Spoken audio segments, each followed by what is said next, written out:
सियासत के गलियारों में फिर गूंज उठा मालेगांव ब्लास्ट का नाम। जब मुझे लेकर के गए गैर कानूनी तरीके से 13 दिन तक रखा। क्या सच में रची गई थी एक साजिश? उन्होंने मुझे बुलाया और बुला करके जो पीटना शुरू किया।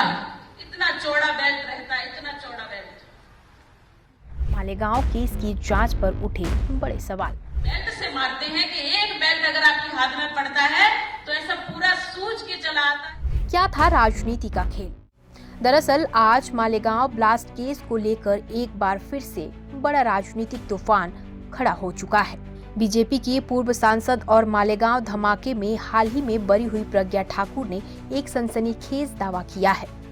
उनका कहना है कि जांच के दौरान उन पर प्रधानमंत्री नरेंद्र मोदी, यूपी के मुख्यमंत्री योगी आदित्यनाथ और आरएसएस प्रमुख मोहन भागवत समेत कई बड़े नेताओं का नाम लेने के लिए दबाव बनाया गया था।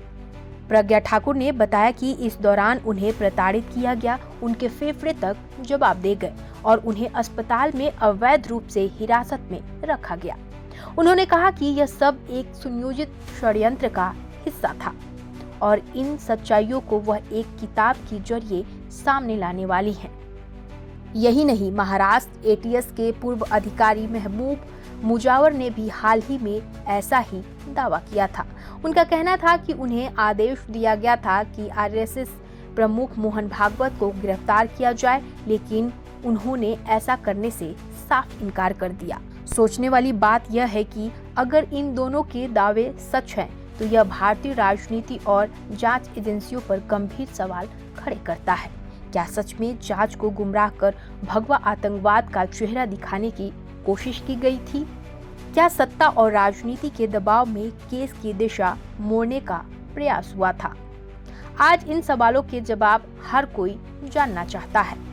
फिलहाल इन खुलासों के बाद राजनीति गर्मा गई है।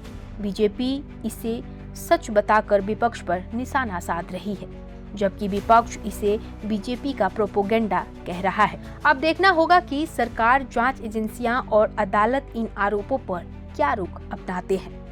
मालेगांव ब्लास्ट का सच क्या है?